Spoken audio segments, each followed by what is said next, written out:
বন্ধুরা, আমার গাছ ছাদ বাগান লঙ্কা হয়েছে। এই যে সব লঙ্কা লঙ্কা কি ভালো লাগে লঙ্কাগুলো দেখতে। এইসব লঙ্কা হয়েছে,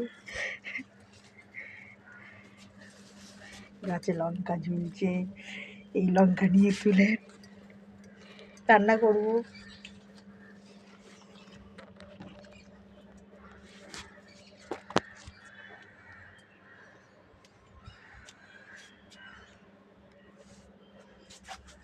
হলুদ গাছ,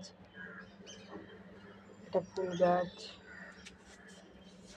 উচ্ছে গাছ এখন উচ্ছে হয়নি, তুলে নিয়েছি কদিন আগে। একটা ছোট্ট উচ্ছে ঝুলছে। অপরাজিতা ফুল গাছ, এই যে